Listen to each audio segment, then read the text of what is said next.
عمر یہ ایک دن گزرنی ہے ضرور۔ انسانی تاریخ کو پڑھنے سے پتہ چلتا ہے، قرآن مجید کے مطالعہ سے معلوم ہوتا ہے کہ اللہ تعالیٰ نے انسانوں کے دو گروہ بنائے۔ یہ ایک آزمائش ہے اور انسان کا زندگی میں امتحان ہے۔ ایک گروہ وہ ہے جو اللہ کا گروہ ہے، اللہ کی جماعت ہے، اور دوسرا انسانوں میں وہ گروہ اور وہ جماعت ہے جو شیطان کی ہے۔ ان دونوں جماعتوں کو پہچاننا کوئی مشکل نہیں۔ اللہ تعالیٰ کی جماعت اور اللہ کے لشکر کو پہچاننا یہ بھی بہت آسان ہے، اور شیطان کی جماعت ابلیس کے لشکر کو پہچاننا یہ بھی بہت آسان ہے، اگرچہ ہمیں ابلیس نظر نہیں آتا۔ اور اسی طرح اللہ ذوالجلال کی ذات بابرکات بھی ہم اپنی آنکھوں سے نہیں دیکھتے، لیکن اللہ کی جماعت اور گروہ کو پہچاننا اس طریقے سے آسان ہے کہ انبیاء علیہم الصلاۃ کو پہچانا ہے، اور انبیاء علیہم الصلاۃ کے پیچھے چلنے والے، ان پر ایمان لانے والے، ان کی اتباع کرنے والے، اور اپنی زندگی انبیاء علیہم الصلاۃ کے طریقے پہ گزارنے والے، یہ سارے کے سارے لوگ اللہ کا لشکر ہیں۔ اور شیطان، اس کا لشکر پہچاننا بھی کوئی مشکل نہیں کہ انبیاء علیہم الصلاۃ کے مقابلے میں، مومنوں کے مقابلے میں، اور اللہ کے قانون اور اللہ کے دستور کے مقابلے میں اپنے قانون نافذ کرنے والے، اللہ کے انبیاء کو تسلیم نہ کرنے والے، اور اللہ کی اس مخلوق کے اوپر اپنی حکومت قائم کرنے والے، یہ سب لوگ شیطان کا گروہ ہیں۔ اور قرآن مجید ان کو شیاطین الانس والجن، کہ یہ انسانوں میں شیطان ہیں اور جنوں میں شیطان ہیں۔ بھائیو، آپ دیکھیں، انبیاء علیہم الصلاۃ کا سلسلہ ایک بہت لمبا اللہ ذوالجلال نے چلایا۔ ہمارے لیے اگر کوئی خیر کا راستہ ہے اور کوئی نجات کا راستہ ہے، کامیابی کا راستہ ہے، تو وہ اس چیز میں ہے کہ ہر دور میں، پہلے بھی اور آج بھی، ہم یہ دیکھیں کہ انبیاء علیہم السلام کی دعوت کیا تھی، انہوں نے ہمیں کیا پیش کیا تھا، اور مخلوق کے سامنے انہوں نے کس کی طرف دعوت دی اور مخلوق کو کس کے ساتھ جوڑنے کی کوشش کی ہے۔ یاد رکھیں، ممکن ہے ہر دور میں بڑے بڑے مسائل پیدا ہوئے، لیکن بھائیو یاد رکھیں، ایک مسلمان ہونے کے لحاظ سے ہمارے لیے سب سے بڑا مسئلہ غربت اور افلاس نہیں ہے، دنیا میں ہونے والا ظلم اور بربریت نہیں ہے، قحط سالی اور بد امنی، یہ سب سے بڑے بڑے مسائل نہیں ہیں۔ یہ صحیح ہے کہ یہ بڑے بڑے مسائل ہیں، لیکن سب سے بڑا مسئلہ ہر دور میں، اگر آپ قرآن مجید کو پڑھ کر دیکھیں، انبیاء کی دعوت اور ان کی سیرت کا مطالعہ کریں، تو ہر دور میں سب سے بڑا مسئلہ یہ رہا ہے کہ کیا اللہ کی یہ مخلوق، اللہ کے بندے اپنے اوپر اللہ کے نظام کو نافذ کرتے مانتے ہیں یا نہیں؟ یہ سب سے بڑا مسئلہ رہا ہے۔ باقی جتنے مسائل ہیں سارے بعد میں آتے ہیں، اور ان مسائل کا حل بھی اسی مسئلے کے اندر ہے۔ کیا آپ حضرات نے کبھی سوچا ہے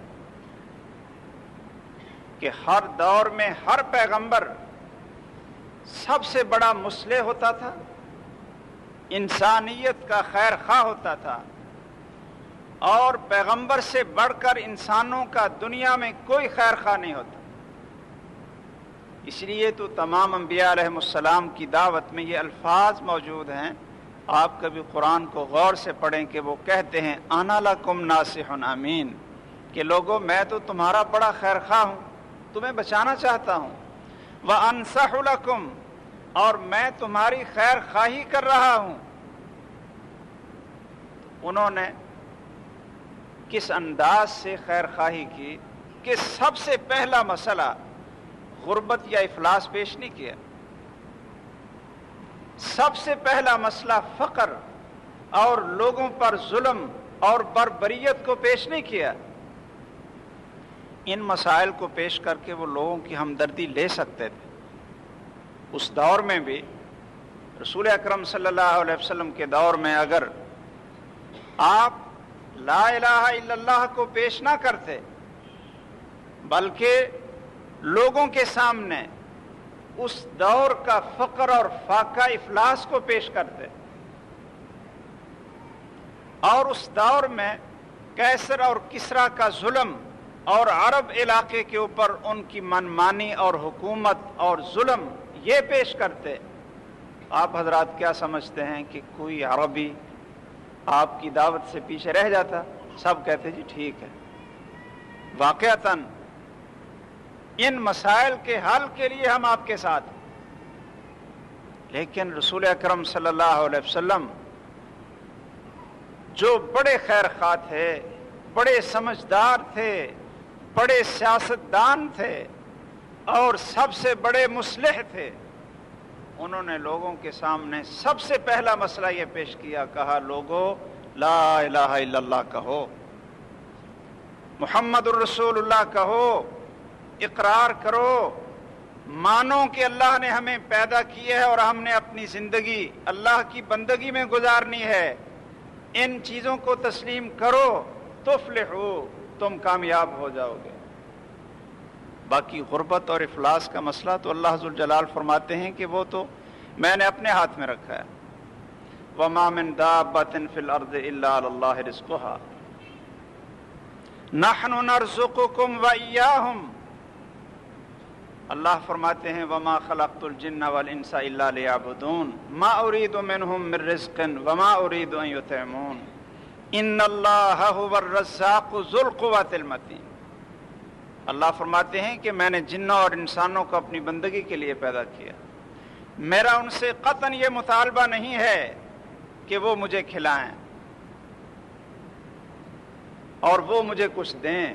ان اللہ هو الرزاق ذو القوۃ المتین، اللہ فرماتے ہیں کہ رزق تو میں نے دینا ہے، پیدا میں نے کیا اور رزق میں نے دینا ہے، یہ تمہاری ذمہ داری نہیں۔ تمہاری ذمہ داری اللہ کی بندگی ہے، اور جب اللہ کے بندے اپنی زندگی اللہ کی بندگی میں گزاریں تو اللہ ذوالجلال فرماتے ہیں کہ زمین کے خزانے، آسمان سے بارشیں، ان کو نکالنا اور رحمت کے دروازے کھولنا یہ میرا کام ہے، یہ تمہاری ذمہ داری نہیں ہے۔ تم اپنی ذمہ داری پوری کرو، تم اپنی ذمہ داری پوری کرو۔ اور اللہ ذوالجلال نے جو خود اپنے اوپر ذمہ لے لیے ہے، اللہ ذوالجلال فرماتے ہیں کہ میں وہ پوری کرتا ہوں۔ شاید کچھ تھوڑی سی بڑی عمر کے حضرات جانتے ہوں گے کہ جب انہوں نے پہلے کبھی حج کا سفر کیا ہو تو وہاں کی حالت کیا تھی، کتنا فقر تھا اور کس طرح وہاں لوگوں کی عزتیں اور مال اور دولت لوٹا جاتا تھا، لیکن جب انہوں نے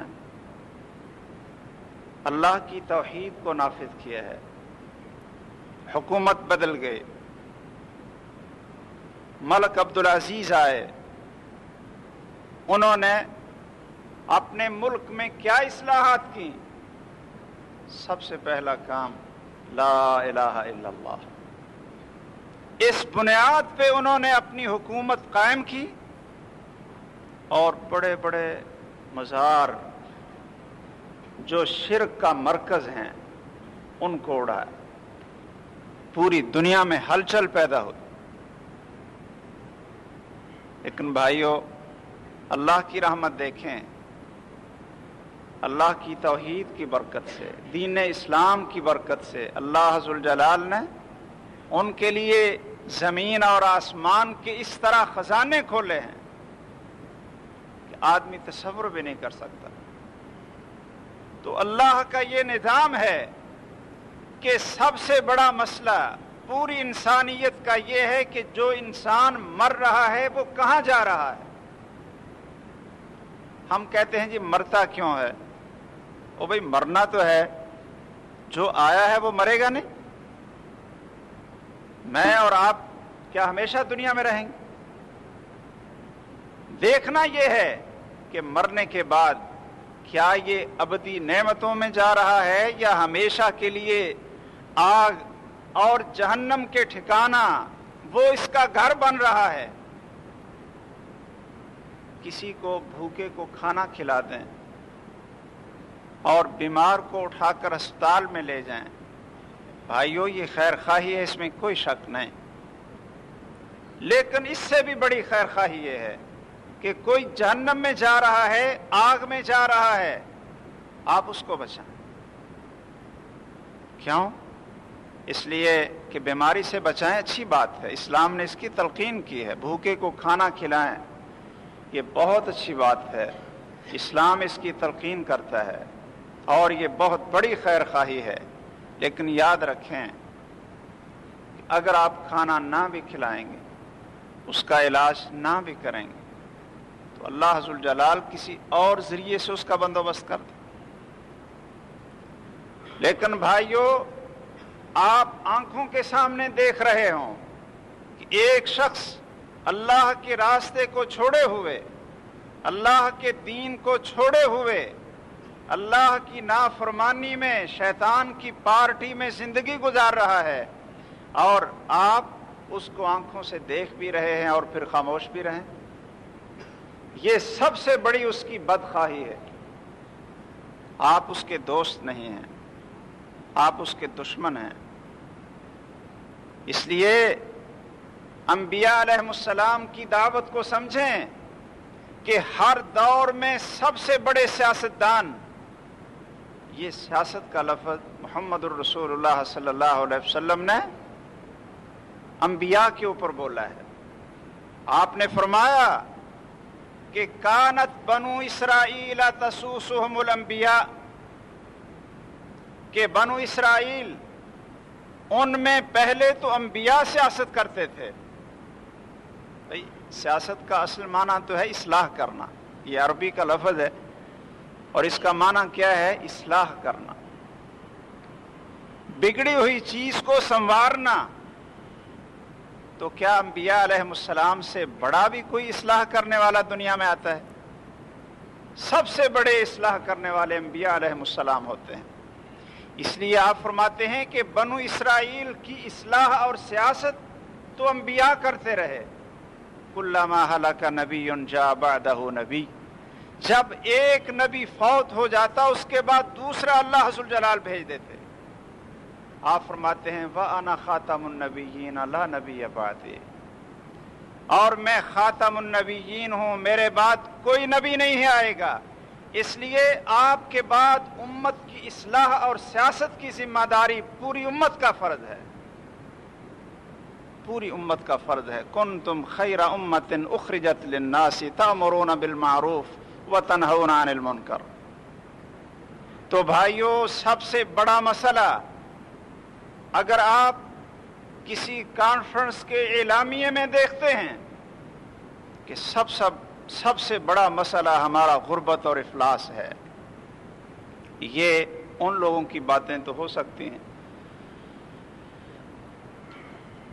جو اسلام اور مسلمانوں کے دشمن اور اسلام کی حقیقت سے ناآشنا۔ آپ نے پچھلے دنوں اسلام آباد میں ہونے والی کانفرنس کے اعلامیے پڑھے ہوں گے۔ پہلے تو آپ یہ ذہن میں رکھیں کہ یہ کانفرنس، اس میں شرکت کرنے والے وہ ممالک ہیں جو اسلام اور مسلمانوں کے دشمن، مسلمانوں کے قاتل اور اپنے اپنے ملک میں بہت بڑے طاغوت ہیں۔ ان 7 ممالک میں کوئی ایسا ملک نہیں ہے کہ جس میں اللہ کا دین نافذ ہو اور اللہ کی توحید نافذ ہو۔ یہ انسانیت کا کیا بھلا سوچ سکتے ہیں؟ جو خود اللہ کے باغی ہوں، اللہ کے سرکش ہوں، وہ لوگوں کا کیا بھلا سوچ سکتے ہیں؟ اور لوگوں کو کیا وہ لائن یا کون سا راستہ دے سکتے ہیں؟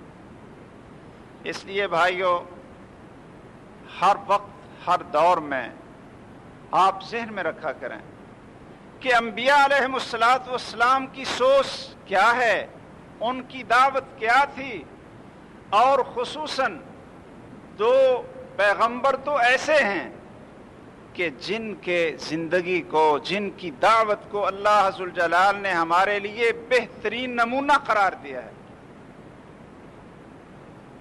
ایک حضرت ابراہیم علیہ السلام ہیں اور دوسرے ہمارے آخری پیغمبر محمد الرسول اللہ صلی اللہ علیہ وسلم ہیں۔ ایک مومن اور مسلمان کی یہ خصوصیت ہے کہ وہ تمام انبیاء کو مانتا اور ان پر ایمان لاتا ہے۔ ہم سارے انبیاء کو مانتے اور آخری پیغمبر محمد الرسول اللہ صلی اللہ علیہ وسلم کو مانتے ہیں۔ یہ ہمارے عقیدے کی بہت بڑی خصوصیت، یہودیوں کی طرح نہیں کہ حضرت عیسیٰ علیہ السلام کا انکار کر دیں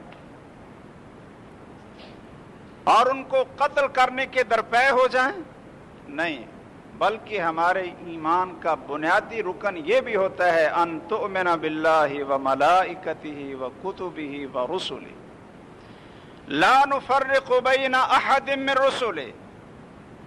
ہم کسی پیغمبر میں کوئی فرق نہیں کرتے ہیں، اس لحاظ سے کہ سب اللہ کے نیک بندے تھے اور اللہ نے ان کو امت کی اپنے اپنے دور میں سیاست اور اصلاح کے لیے بھیجا تھا۔ لیکن 2 پیغمبر ایسے ہیں جن آیات کو میں نے آپ کے سامنے پڑھا ہے، سورۃ الممتحنہ کی درمیان کی آیات ہیں، ان میں اللہ ذوالجلال فرماتے ہیں کہ اے مومنو، تمہارے لیے ابراہیم علیہ السلام اور ان کے ساتھی بہترین نمونہ ہیں۔ اور دوسری جگہ پہ اللہ فرماتے ہیں لقد کان لکم فی رسول اللہ اسوۃ حسنہ، کہ اے مومنو، تمہارے لیے اللہ کے رسول صلی اللہ علیہ وسلم، محمد کریم صلی اللہ علیہ وسلم بہترین نمونہ ہے۔ بھائیوں، کبھی ان کی زندگی کا بھی مطالعہ کر لیا کریں، خصوصاً اس دور میں اور ان حالات میں جب ہر طرف اندھیرا ہی اندھیرا نظر آ رہا، شرک اور بدعات کا رواج ہو، بے دینی اور اللہ ذوالجلال کے دین کے ساتھ بغاوت وہ عروج پر ہو، خصوصاً اس دور میں کہ جب حق کی آواز اور روشنی پھیلانے والا اپنے آپ کو 1 یا 2 اور تھوڑا محسوس کر رہے ہوں، کمزور محسوس کر رہے ہوں، جب شیطانی لشکر اپنی پوری قوت اور زور کے ساتھ پوری دنیا میں چھا جانے کی کوشش کر رہا ہو، اور جن پہ ہمیں امیدیں تھیں کہ ان کو آگے کھڑا ہونا چاہیے، بند باندھنا چاہیے، وہ بھی ان کی بیعت کر لیں، تو اس دور میں پھر ہمیں مایوس نہیں ہونا ہے، پریشان نہیں ہونا ہے، اپنے عقیدے اور ایمان کو نہیں چھوڑنا، بلکہ ابراہیم علیہ السلام اور محمد الرسول اللہ صلی اللہ علیہ وسلم کی زندگی کو ہم نے دیکھنا ہے، اس لیے کہ ہمارے لیے نمونہ وہی ہے، اور ہمارا سب سے بڑا تعلق، سب سے گہرا تعلق وہ ابراہیم علیہ السلام کے ساتھ ہے، اور آخری پیغمبر محمد الرسول اللہ صلی اللہ علیہ وسلم کے ساتھ۔ حضرت ابراہیم علیہ السلام کی وہ شخصیت ہے کہ یہودی کہتے تھے یہ ہمارا ہے اور ہم اس کے ساتھ تعلق رکھتے ہیں، عیسائی کہتے تھے نہیں یہ ہمارا ہے۔ تو اللہ نے قرآن میں کہا کہ بھائی پروپیگنڈے سے کچھ نہیں بن، اگر آپ یہ کہتے ہیں کہ ابراہیم علیہ السلام ہمارے تھے اور ہم ان کے پیروکار ہیں، تو یہ زبان سے اور صرف کہنے کی یہ باتیں نہیں۔ ما کان ابراہیم یہودیا ولا نصرانیا ولکن کان حنیفا مسلما وما کان من المشرکین۔ اللہ نے کہا کہ ابراہیم علیہ السلام نہ یہودی تھے نہ عیسائی تھے، کیا تھے؟ وَلَكِنْ كَانَ حَنِيفًا مُسْلِمًا، وہ مسلمان تھے، مسلم تھے، اللہ کے مطیع تھے، اور حنیفاً بالکل خالص مسلم تھے، ملاوٹ نہیں تھے، دو کشتیوں پہ پاؤں نہیں رکھا ہوا تھا کہ ایک پاؤں اللہ کی جماعت کے ساتھ رکھ لیں اور دوسرا پاؤں نعوذ باللہ دوسری کشتی پہ رکھ لیں، نہیں۔ حنیفاً کا کیا معنی ہوتا ہے؟ کاش کہ ہم اس پہ غور کریں، خصوصاً اسلام کا نام لینے والے۔ حنیفاً کا یہ ترجمہ ہے کہ دونوں پاؤں ایک ہی کشتی پہ ہوں، دوگلی پالیسی نہ ہو، یک طرف ہو کر، ایک راستے پہ ہو کر اللہ کے مطیع تھے، وما کان من المشرکین، اور اللہ کے ساتھ کسی کو شریک نہیں بناتے تھے۔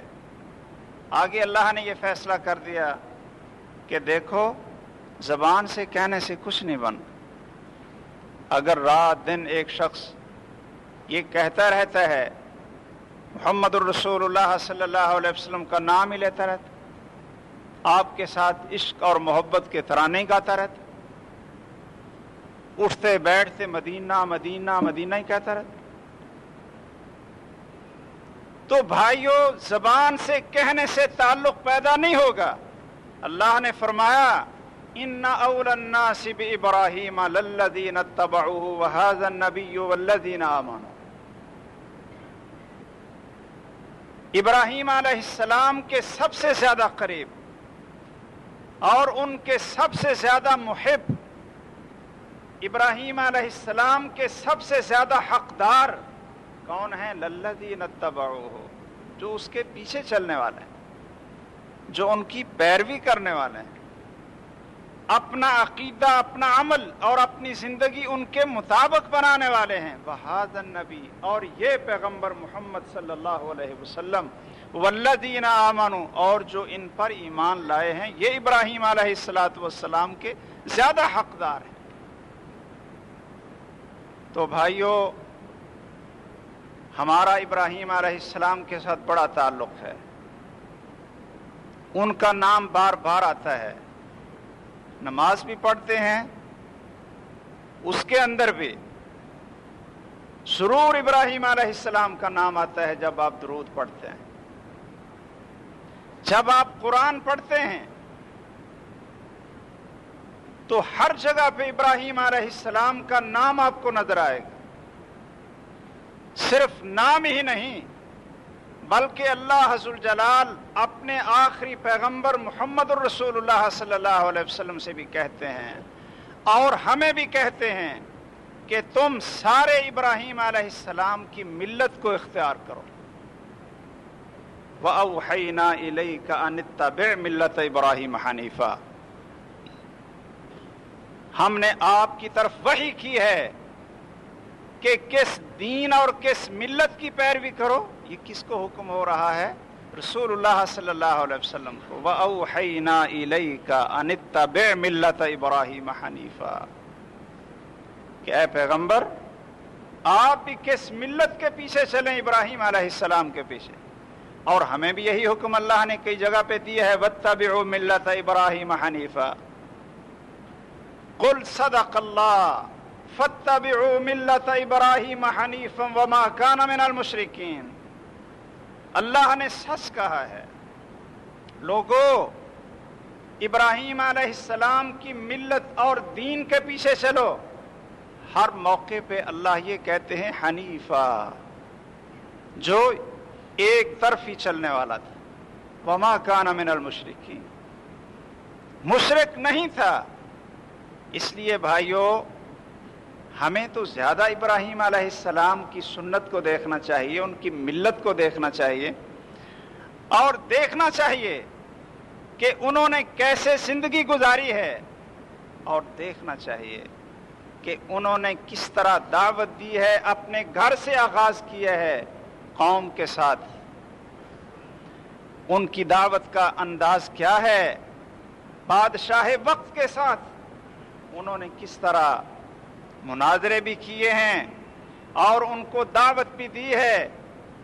اس کے مقابلے میں اور اس کے بدلے ابراہیم علیہ السلام کو کن کن مصائب اور پریشانیوں کا سامنا کرنا پڑا ہے، اور کس طرح وہ اللہ کے اس راستے اور دین کے اوپر استقامت اور صبر کے ساتھ قائم رہے ہیں. کیا یہ ساری چیزیں ہمارے لیے ایک درس، ایک عبرت اور ایک نصیحت نہیں ہے؟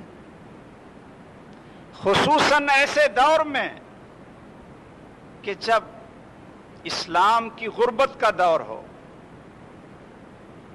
جب مسلمانوں کی غربت یعنی اجنبیت کا دور ہو. یہاں غربت سے مراد میں یہ نہیں کہہ رہا کہ فقیر ہیں، نہیں، بلکہ اسلام کی اجنبیت اور غربت کا دور یہ ہوتا ہے کہ اس دور میں اسلام کے عقیدے کو، اسلام کے منہج کو اور اسلام کی حقیقت کو پہچاننا مشکل ہو جائے.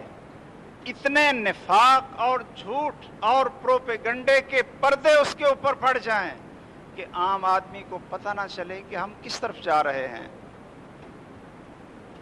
بھائیو رسول اللہ صلی اللہ علیہ وسلم نے فرمایا تھا بدا الاسلام غریبا وسیعود کما بدا فطوبى للغرباء، کہ جب اسلام شروع ہوا تھا، اس کی ابتدا ہوئی تھی، اس کی حالت کیا تھی؟ اجنبی حالت تھی. تھوڑے سے لوگ، چند لوگ، اور دوسرے بڑے آنکھیں پھاڑ پھاڑ کر دیکھتے تھے کہ یہ کیا کوئی نئے لوگ آ گئے، ان کا نیا ہی دین ہے.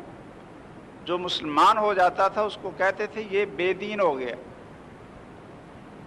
یہ دیکھیں یہ کیسا پروپیگنڈا ہے.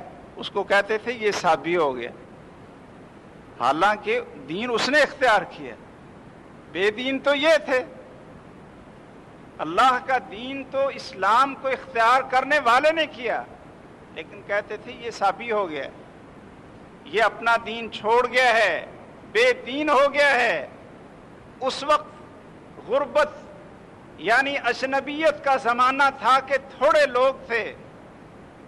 آپ نے فرمایا ہے وَسَيَعُودُ كَمَا بَدَأَ وَسَيَعُودُ كَمَا بَدَأَ.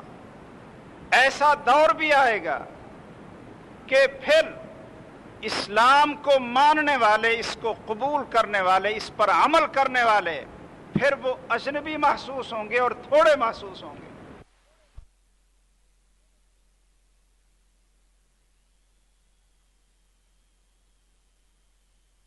دیکھ رہے ہیں کہ کتنے ملک ہیں جن کو ہم مسلمانوں کا ملک کہتے ہیں، کتنی حکومتیں ہیں جن کو ہم مسلمانوں کی حکومتیں کہتے ہیں، لیکن ذرا غور کر کے بتائیں کہ کیا ایسی جگہ جہاں اسلام اپنی صحیح اور حقیقی شکل و صورت میں نافذ ہو جو اللہ ذوالجلال نے ہمیں دی ہے اور محمد الرسول اللہ صلی اللہ علیہ وسلم اپنی امت کو چھوڑ کر گئے تھے، کیا کہیں کوئی چیز نظر آتی؟ بلکہ جب بڑے بڑے مسائل، انسان کے بڑے بڑے مسائل سامنے آتے ہیں، اس وقت یہ فکر اور سوچ کہ بھئی قرآن سے پوچھ لیں، رسول اکرم صلی اللہ علیہ وسلم کی سنت سے پوچھ لیں کہ اس بارے میں اسلام کیا کہتا ہے اور انبیاء علیہم السلام نے کیا طریقہ اختیار کیا ہے۔ بھائیو، یہ اس وقت کی اجنبیت ہے۔ ہم کثرت تعداد کو نہیں دیکھتے کہ تعداد کتنی ہے، ہم معیار کو دیکھتے ہیں۔ اللہ تعالیٰ کثرت کو نہیں دیکھتے، وہ تو معیار کو دیکھتے ہیں کہ بھائی چند لوگ ہوں، پیغمبر کو ماننے والے، اللہ کے دین کی دعوت دینے والے تھوڑے ہوں، لیکن ان کا معیار اچھا ہونا چاہیے، اور اس کا جو رزلٹ اور نتیجہ ہے وہ اللہ ذوالجلال نے فرمایا ہے، کم من فئۃ قلیلۃ غلبت فئۃ کثیرۃ باذن اللہ، کہ تعداد میں تھوڑے، سامان اور ہتھیار تیاری میں کم، لیکن اللہ کے حکم سے بڑی تعداد پر غلبہ پا لیتے ہیں۔ قلیل من عبادی الشکور۔ اس لیے بھائیو، یہ سوچنے کی بات ہے کہ جب ایک ایسا اسلام دشمن اور مسلمانوں کے دشمن پوری دنیا پہ چڑھائی کر رہے ہیں، اسلام ہمیں کیا کہتا ہے، اس کے آگے کیسے کھڑا ہونا چاہیے تھا، ہمیں قرآن کیا کہتا ہے، کس طرح استقامت اور صبر کا مظاہرہ کرنا چاہیے تھا، یہ سارے سبق اور درس ہمیں ابراہیم علیہ السلام کی سیرت میں ملتے ہیں۔ اللہ فرماتے ہیں اِنَّ ابراہیم کان امۃ قانتا للہ، یہ ابراہیم علیہ السلام وہ ہیں جو اللہ کی اطاعت کرنے والے تھے اور خود اکیلے ہی اللہ نے ان کو پوری امت بنا دیا تھا۔ بھئی کتنے تھے ایمان لانے والے؟ ایک حضرت ابراہیم علیہ السلام تھے، اور ایک ان کی بیوی تھی حضرت سارہ رضی اللہ تعالی عنہ، اور ایک ان کے بھتیجے تھے حضرت لوط علیہ السلام۔ یہ 3 آدمی تھے، اللہ کو ماننے والے، اللہ کے دین پر عمل کرنے والے۔ کتنے تھے؟ 3۔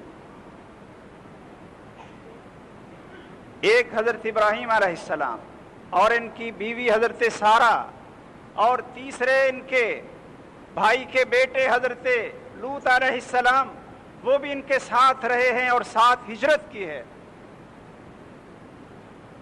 جب اللہ نے ان کو رسالت اور نبوت سے نوازا ہے تو سب سے پہلے دعوت کا آغاز اپنے گھر سے کیا،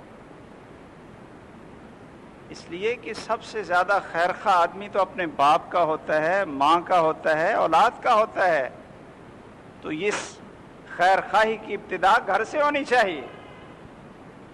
اپنے ابا جان کو مخاطب ہیں بڑے باادب انداز میں، اے ابا جان، اللہ نے مجھے علم دیا ہے جو تیرے پاس نہیں ہے۔ یا ابت انی قد جاءنی من العلم ما لم یاتک، اے ابا جان، اللہ نے مجھے پیغمبر بنایا ہے، مجھے وہ علم دیا ہے جو تیرے پاس نہیں، فاتبعنی، اب آپ میری اتباع کریں، جو میں کہتا ہوں اس کو تسلیم کر لیں، اہدک صراطا سویا۔ یا ابت انی اخاف ان یمسک عذاب من الرحمن فتکون للشیطان ولیا، اے ابا جان، مجھے ڈر ہے کہ اگر اسی حالت پہ موت آئی تو پھر اللہ کا عذاب تجھے پہنچے گا اور تو شیطان کا دوست بن جائے گا۔ یا ابت لا تعبد الشیطان، اے ابا جان شیطان کی عبادت نہ کرو، وہ تو انسان کا دشمن، اللہ کا نافرمان ہے۔ کیسا اچھا انداز ہے، لیکن باپ ہے کہ وہ کہتا ہے اراغب انت عن آلہتی یا ابراہیم لئن لم تنتہ لارجمنک واہجرنی ملیا۔ اے ابراہیم تو میرے معبودوں سے بیزار ہے، ان کو اپنا الہ نہیں مانتا، اگر تو اس بات سے، اس دعوت سے باز نہ آیا تو پھر میں تجھے پتھروں سے رجم کر دوں گا۔ یہ اب گھر میں حق اور باطل کی کشمکش چلی۔ ابراہیم علیہ السلام نے اس جواب کے باوجود ادب کو ہاتھ سے نہیں چھوڑا۔ جو دعوت کا کام کرنے والے، انبیاء کے مشن پہ چلنے والے حضرات، وہ یہاں یہ سبق یاد کریں کہ باپ کے ساتھ، بڑوں کے ساتھ، والدہ کے ساتھ وہ جب ان کو دعوت دیں تو آگے سے سختی کے باوجود ادب اور اخلاق کے پہلو کو نظر انداز نہ ہونے دیں۔ باپ نے کہا میں تجھے پتھروں سے رجم کروں گا، واہجرنی ملیا، اور دفع ہو جاؤ، دور ہو جاؤ۔ لیکن وہ آگے سے کیا کہتے ہیں؟ سلام علیک، ابا جان آپ پر سلام ہو، آپ مجھے گھر سے نکال رہے ہیں؟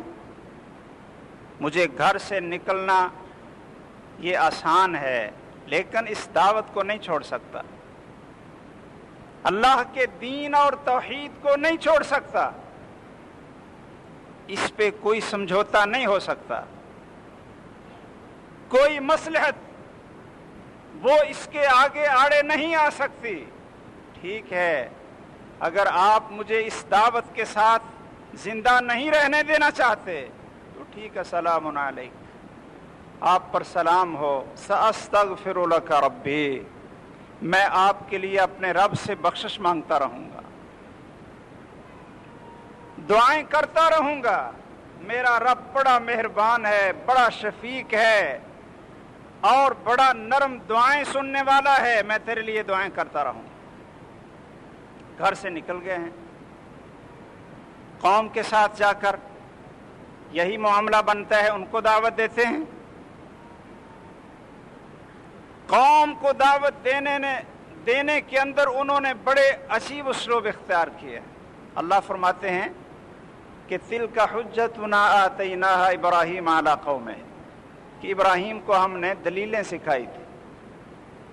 بڑا عجیب انداز اللہ فرماتے ہیں کہ ہم نے سکھایا۔ ستارہ نکلتا ہے تو کہتے ہیں چلو یہ بڑا اونچا بلندی پہ چمک رہا ہے، روشنی دے رہا ہے، لوگ رات کے اندھیرے میں جنگل کے اندر ستاروں سے راستہ پاتے تھے، اس کی عبادت ہونی چاہیے، کافی یہ فائدہ پہنچانے والی چیز ہے۔ فلما جن علیہ اللیل رأى کوكبا قال هذا ربی فلما افل قال لا احب الافلین۔ جب غروب ہو گئے تو اپنے قوم سے کہنے لگے کہ غروب ہونے والوں سے تو مجھے پیار نہیں ہے، یہ چھپ جانے والا رب تو ایسا ہونا چاہیے جو چھپے نہ، ایسا نہ ہو کہ ضرورت پڑے تو ہم کہیں جی ابھی تو نکلا ہی نہیں، ہاں جی رب کی ضرورت پڑے تو کہیں جی ابھی تو طلوع ہی نہیں ہوا، اس سے مانگے کیا؟ لا احب الافلین، جو ایک حالت پہ قائم نہ رہ سکے، جس کے اندر تغیر آتا ہو، زوال پذیر ہو، وہ الہ بننے کے قابل نہیں ہے۔ چاند دیکھا، کہا یہ اس سے بڑا ہے، زیادہ روشنی ہے، چلو اس کو معبود مان لیں۔ بھائیو، چڑھتے ہوئے سورج کی پوجا یہ پیغمبر کا منہج اور دعوت نہیں ہوتا۔ اگر کوئی سورج چڑھ رہا ہے تو اس کی پوجا کریں، اور اگر اس سے بڑا سورج نکلا ہے تو اس کی پوجا شروع کر دیں، اور اس کے سامنے توحید اور دین کی حقیقت کو چھوڑ دیں، نظر انداز کر دیں اور اسی کو رب مان لیں۔ یہ کمزور لوگ، توہم پرست اور ستارہ پرست سورج پرست، آگ پرست، یہ ان لوگوں کا کام ہے، ایک مومن کا یہ کام نہیں ہے۔ مومن تو کہتا ہے لا تسجدوا للشمس ولا للقمر واسجدوا للہ الذی خلقہن ان کنتم ایاہ تعبدون، سورج اور چاند کو سجدہ نہ کرو، یہ چڑھتی ہوئی حکومت اور بڑے بڑے طاغوتوں کی پوجا نہ کرو، واسجدوا للہ الذی خلقہن، او بھائی اسی کو رب مانو جس نے امریکہ کو اس وقت بڑا بنا دیا، اس کے ہاتھ میں قوت دے دی ہے، اور سب سے بڑا اسلام اور مسلمانوں کا دشمن اور سب سے بڑا دہشت گرد، یہ اللہ نے اس کی رسی کو ڈھیلا چھوڑ دیا ہے، اس کی پوجا نہ کرو، اس کی ہر بات کے اوپر آمنا و صدقنا، سمعنا و اطعنا، آرڈر آنے سے پہلے ہی ایسا نہ کرو۔ زمین و آسمان کا خالق، مالک، وَتُعِزُّ مَن تَشَاءُ وَتُذِلُّ مَن تَشَاءُ تُؤْتِي الْمُلْكَ مَن تَشَاءُ وَتَنزِعُ الْمُلْكَ مِمَّن تَشَاءُ، وہ تو اور ذات ہے۔ ابراہیم علیہ السلام جب چاند غروب ہوتا ہے تو کہتے ہیں لوگ یہ تو الہ نہیں بن سکتا، ایسا تو الہ نہیں بن سکتا، یہ بھی غروب ہو۔ صبح سورج نکلا ہے تو لوگوں سے کہتے ہیں چلو یہ ٹھیک، ھذا اکبر، یہ تو امریکہ سے بھی بڑا کوئی اور نکلا ہے۔ فلما افلت، جب وہ بھی غروب ہو گیا کہنے لگے یا قوم انی بریء مما تشرکون، کہنے لگے لوگو میں تو بیزار ہوں جن کی تم عبادت کرتے ہو، یہ رب اور الہ بننے کے قابل نہیں ہیں۔ انی وجہت وجہی للذی فطر السماوات والارض حنیفا وما انا من المشرکین، جاؤ میرا یہ اعلان ہے کہ میں نے اپنے آپ کو صرف اس ذات کے سپرد کر دیا ہے جس نے زمین و آسمان اور اس کے نظام کو پیدا کیا ہے، حنیفا، اب میں صرف اللہ کا ہو کر رہوں گا، وما انا من المشرکین، اور جو تمہارے اعلان ہیں یاد رکھو تمہارے ساتھ میں نہیں چل سکتا۔ قوم کے ساتھ بھی یہ معاملہ آیا، ان کے بت بھی توڑے، قرآن میں ان چیزوں کی تفصیل موجود ہے۔ اور وقت کا جو فرعون تھا، فرعون مصر ہے، اس کے ساتھ بھی واسطہ پڑا، لیکن اپنی دعوت کو نہیں چھوڑا، مصلحت کا شکار نہیں ہوئے۔ بھائیو، ابراہیم علیہ السلام کو اللہ نے بڑی چیزوں سے آزمایا۔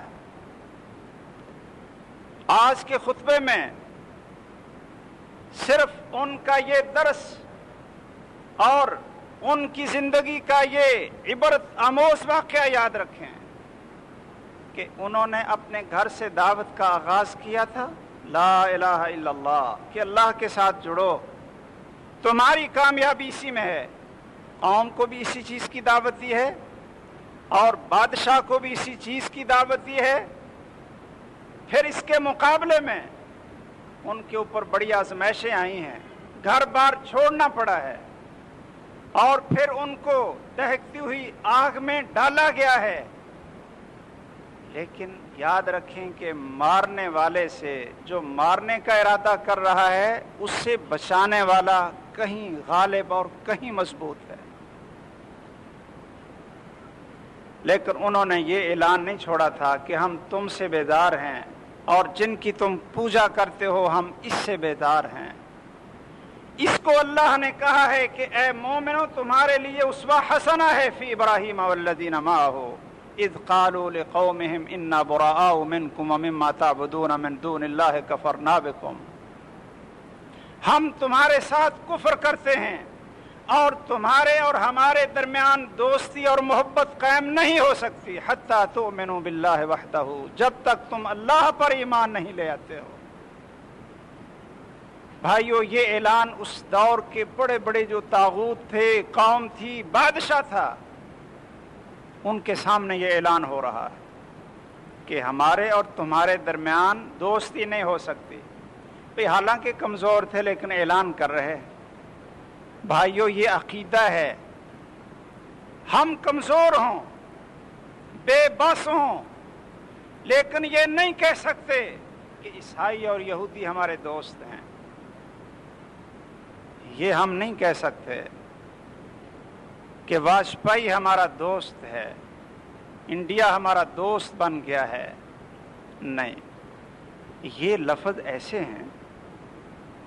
ٹھیک ہے آپ کمزور ہیں, مقابلہ نہیں کر سکتے, خاموش رہیں, نہیں لڑ سکتے, میدان میں نہ نکلیں, لیکن یہ کہیں کہ امریکہ ہمارا دوست بن گیا اور واجپئی ہمارا دوست بن گیا, بش بڑا بھائی بن گیا. یہ الفاظ وہ ہیں جس کے بارے میں اللہ ذوالجلال نے فرمایا ہے اے ایمان والو لا تتخذوا اليهود والنصارى اولیاء بعضهم اولیاء بعض ومن يتولهم منكم فانه منهم. اے ایمان والو تم یہودیوں اور عیسائیوں کو اپنا دوست نہ بناؤ. وَمَن يَتَوَلَّهُم مِّنكُمْ فَإِنَّهُ مِنْهُمْ. جب تم یہ کہو گے کہ عیسائی اور یہودی اور ہندو ہمارے دوست ہیں, ہمارے بھائی ہیں, تو پھر تم مومن نہیں رہو گے. یہ پھر تم واقعتاً ان کے بھائی بن جاؤ. اگر تم یہ کہو گے نا کہ وہ ہمارے بھائی ہیں اور ہماری دوستی لگ گئی, تو واقعتاً یہ ایسا ہوگا کہ پھر اسلام سے نکل جاؤ. اسلام سے نکل جاؤ گے, اللہ کی جماعت اور اللہ کے گروہ سے نکل کر شیطانوں کے گروہ میں شامل ہو جاؤ. ٹھیک ہے, لگاؤ دوستی.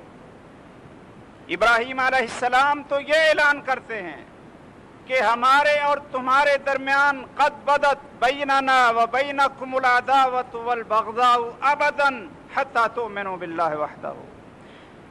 جب تک تم ایک اللہ پر ایمان نہیں لاتے ہو ہماری اور تمہاری دوستی قائم نہیں ہو سکتی. اور بھائیو یہ اصول ایمان ہے. اس دعوت پہ ڈٹے رہنا یہ انبیاء علیہ الصلوۃ والسلام کا مشن تھا.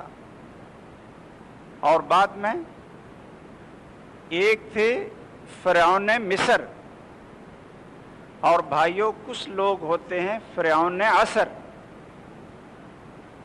مصر کے فرعونہ اور کچھ فرعون ہوتے ہیں کہ موجودہ زمانے اور دور کے فرعون اہل حق نے, علماء نے, دین کی دعوت دینے والوں نے ہر دور کے فرعون کے سامنے بھی اسی طرح کلمہ حق بلند کیا ہے جس طرح انبیاء علیہ الصلوۃ والسلام فرعون عصر کے سامنے حق کلمہ حق بلند کرتے رہے تھے. العلماء ورثۃ الانبیاء, علماء انبیاء کے وارث ہیں. جس طرح انبیاء علیہ السلام لوگوں کو اندھیروں کی موجودگی میں خرافات اور لادینیت کے دور میں اللہ کا راستہ دکھاتے ہیں, اس طرح علماء انبیاء کے وارث ہونے کے ناطے حق پہ ڈٹے رہتے ہیں, اصولوں پہ سمجھوتا نہیں کرتے. ان کو تکلیفیں آئیں. میرے بھائیوں, کیا آپ نے امام احمد بن حنبل رحمہ اللہ کا دور ابتلا کبھی نہیں سنا؟ اس دور کا جو حاکم تھا انہوں نے بڑی سزائیں دیں, اور مسئلہ کیا تھا بھائیو؟ اب تو بڑے بڑے مسائل ہیں, اس وقت کیا مسئلہ تھا؟ بڑے بڑے علماء سو جو تھے, ہر دور میں علماء خیر بھی ہوتے رہے ہیں, علماء حق, اور 2 نمبر مولوی علماء سو وہ بھی آتے رہے. حکمرانوں کو غلط پٹیاں پڑھانے والے, ان کی ہاں میں ہاں ملانے والے, اور ان کو نکلنے کے راستے دینے والے. ہر دور میں علماء شر بھی ہوتے رہے, اور گردنیں کٹا کر اللہ ذوالجلال کے سامنے سرخرو ہونے والے بھی ہوتے رہے. امام احمد بن حنبل کے دور میں ایسے کتنے تھے جنہوں نے کہہ دیا کہ ہاں یہ قرآن یہ اللہ کی مخلوق ہے، اللہ کی صفت نہیں ہے، یہ اللہ کی مخلوق ہے۔ لیکن کلمہ حق بلند کرنے والے امام احمد اور امام احمد بن نصر الخزاعی وہ بھی تھے جنہوں نے کہا کہ نہیں، قرآن یہ اللہ کی مخلوق نہیں ہے بلکہ اللہ کی صفت ہے، اور جو شخص یہ کہتا ہے کہ قرآن اللہ کی مخلوق ہے فقط کفر، وہ اسلام سے نکل گیا ہے۔ امام احمد بن حنبل پہ ایسے کوڑے برسائے جاتے تھے کہ اگر ہاتھی کو وہ کوڑے مار دیے جائیں تو ہاتھی کی موت واقع ہو جائے۔ امام احمد کہا کرتے تھے الفصل بیننا و بینہم الجنائز، جیل میں بند کیا، کوڑے لگائے، پورے شہر میں ان کو گھمایا، ذلیل و خوار کرنے کی کوشش کی، ایک ڈاکو اور چور نے آ کر سہارا دیا، جب رہا ہوئے تو اس کے لیے دعا کیا کرتے۔ امام احمد رحمہ اللہ، بیٹے نے پوچھا کہ ابا جان یہ اس ڈاکو اور چور کے لیے آپ رحمت کی دعا کرتے رہتے؟ کہنے لگے جب میرے اوپر آزمائش کا وقت تھا تو یہ میرے پاس آیا، جیل میں آیا، کہنے لگا امام صاحب یاد رکھو میں ایک چور ہوں، ڈاکو ہوں اور باطل پہ ہوں، لیکن مجھے مار بھی پڑتی ہے، سزائیں بھی ملتی ہیں، مانتا نہیں ہوں۔ تم تو حق پہ ہو، جان دینی پڑے تو کوئی بات نہیں، میں باطل پہ ہوں اور ڈٹا ہوا ہوں، تم حق پہ ہو، یاد رکھنا امت کو گمراہ نہ کرنا۔ امام احمد پھر اس کے لیے دعائیں کیا کرتے تھے۔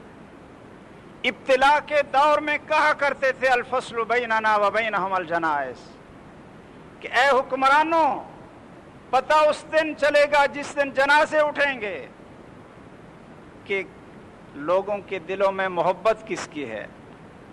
کہتے ہیں جب امام احمد رحمہ اللہ فوت ہوتے ہیں 40 لاکھ بغداد کے باسیوں کا جمع غفیر ان کے جنازے میں شرکت کرتا ہے کہ آج اسلام کا سورج غروب ہو چکا ہے۔ اس وقت امام احمد کا یہ جملہ لوگوں کی زبان پہ تھا الفصل بیننا و بینہم الجنائز۔ اور بات کتنی تھی کہ جی قرآن اللہ کی مخلوق ہے یا نہیں۔ امام مالک رحمہ اللہ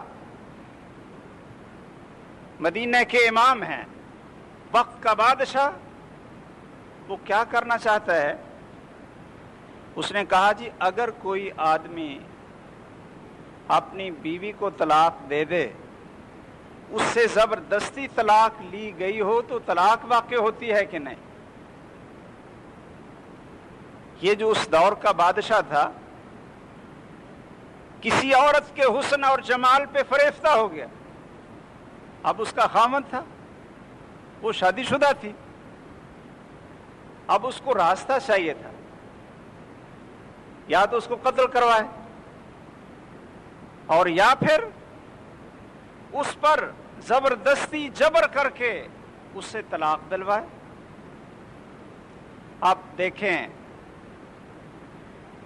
یہ جو ہر دور میں علماء شر رہے ہیں غلط بات کا راستہ دینے والے، غلط بات کا راستہ دینے والے۔ کس طرح راستہ دیا؟ کہنے لگے جی اگر زبردستی طلاق لے لی جائے تو طلاق واقع ہو جاتی ہے۔ زبردستی کسی کو کسی کی کن پٹی پہ پسٹل رکھیں اور کہیں کہ کہو اپنی بیوی کو کہ میں نے طلاق دی، یا یہاں سائن کر دو کہ میں نے اپنی بیوی کو طلاق دے دی، تو طلاق واقع ہو جائے۔ لیکن امام مالک رحمہ اللہ سے پوچھا کہ آپ کا کیا فتویٰ ہے؟ مجھے افسوس ہے ویسے تو کسی کی نیت پہ آدمی کو تبصرہ نہیں کرنا چاہیے، لیکن کیا اس دور کے یہ مفتی حضرات جنہوں نے بادشاہ کی اس غلیظ اور گندی حرکت کے جواز کے لیے فتویٰ دے دیا تھا، کیا ان کو عقل نہیں تھی کہ اس فتوے کا نتیجہ کیا نکلے گا؟ اس کا کیا نتیجہ نکلے گا؟ امام مالک رحمہ اللہ سے پوچھا، انہوں نے کہا نہیں، اس طرح تو طلاق نہیں ہوتی، طلاق المکرہ لیس بجائز، کہ زبردستی لی ہوئی طلاق واقع نہیں ہوتی۔ پہلا حکم ملا کہ آپ مسجد نبوی میں درس نہیں دے سکتے ہیں، کہنے لگے ٹھیک ہے، نہیں درس دیتا۔ دوسرا حکم یہ ملا کہ امام مالک کو گدھے پہ سوار کرو اور ان کے چہرے کو سیاہ کر کے بازاروں میں گھماؤ، کوڑے مار کر ان کے ہاتھوں کو شل کر دو، اور ان کو یہ بھی حکم ملا کے اعلان کرواؤ۔ امام مالک، اعلان کرو بازاروں میں کہ آپ کو یہ سزا کس لیے مل رہی ہے۔ اب وہ بازاروں میں گھمائے جا رہے ہیں اور اعلان کر رہے ہیں، من عرفنی فقد عرفنی انا مالک بن انس، جو شخص مجھے جانتا ہے پہچانتا ہے، ٹھیک ہے جان لے، جو نہیں جانتا وہ بھی پہچان لے کہ میں مالک بن انس ہوں، جس کو امام اہل مدینہ کہا جاتا ہے۔ میں کیا کہتا ہوں، میرا جرم کیا ہے؟ ان طلاق المکرہ لیس بجائز، کہ زبردستی کی طلاق واقع نہیں ہوتی، اس کی سزا مجھے یہ مل رہی ہے۔ میرے بھائیوں، بادشاہ کو غلط راستہ نہیں دیا ہے۔ علماء کو چاہیے ہر دور میں حق پہ قائم رہیں۔ انبیاء کے وارث ہونے کے ناطے، ابراہیم علیہ السلام کی ملت کے پیروکار ہونے کے ناطے، یہ حکومتیں کیا ہیں؟ دیکھیں، بڑا افسوس ہوتا ہے کہ لوگ تو جس کو بھی دیکھیں گے اس کو مولوی کہیں، اور جتنی ذلت اور رسوائی کا سبب آج کی یہ سیاسی اور دینی جماعتوں کے رہنما بنے اور علماء کو ذلیل و خوار کر کے رکھا۔ میرے بھائیو، حقیقت یہ ہے کہ سر شرم سے جھک جاتا ہے، آنکھیں نیچے ہو جاتی ہیں کہ یہ لوگ جو اسلام کا نام لیتے ہوئے تھکتے نہیں تھے، اسلام کے نام پہ جنہوں نے اپنی پارٹیاں بنائیں، لوگوں کو یرغمال بنایا اور رات دن اسلام کے نام پہ لوگوں کو لوٹا، لیکن جب ڈٹنے کا وقت آیا اور کھڑے ہونے کا وقت آیا تو یہ مسکین سجدے میں گر گئے۔ پہلے کبھی کہتے تھے کہ ہم افغانستان کے شہداء کے خون سے غداری نہیں کریں گے، کتاب کے نام پہ ووٹ مانگے، شہداء اور مظلوم مسلمان اور اسامہ کے نام پہ لوگوں کو جذباتی بنایا، اور کہتے تھے کہ ہم ایئرپورٹ امریکی نجس ناپاک ہاتھوں سے خالی کرائیں گے، کہتے تھے کہ القاعدہ والے ہمارے بھائی ہیں، ہم ان کو غیر ملکیوں کے ہاتھوں میں نہیں دینے دیں گے، اور کہتے تھے کہ اس اسمبلی سے مستعفی ہو جاؤں گا جس دن LFO یہ ملک کے دستور میں پاس ہو جائے گا۔ میرے بھائیوں، راستہ دیا، سب کچھ مانا، اور رسول اکرم صلی اللہ علیہ وسلم نے فرمایا تھا اذا لم تستحی فاصنع ما شئت، جب شرم اور حیا ختم ہو جائے تو پھر جو چاہو کرتے رہو، کوئی رکاوٹ آگے نہیں آتی۔ کعبہ کس منہ سے جاؤ گے غالب، شرم تم کو مگر آتی نہیں، اسلام کا نام بدنام کیا۔ بھائیو، میں اللہ کا شکر ادا کرتا ہوں کہ اللہ تعالیٰ نے ہمیں موقع دیا کہ ہم دوبارہ غور کریں کہ انبیاء علیہ السلام کا مشن کیا تھا۔ کیا یہ کھیلیں تھیں؟ یہ شعبدہ بازیاں تھیں؟ یہ جذباتی نعرے تھے اور یہ جھوٹ اور نفاق کی سیاست تھی؟ نہیں، انبیاء علیہ السلام کا مشن کھرا تھا کہ لوگوں لا الہ الا اللہ کہو، اللہ کے ساتھ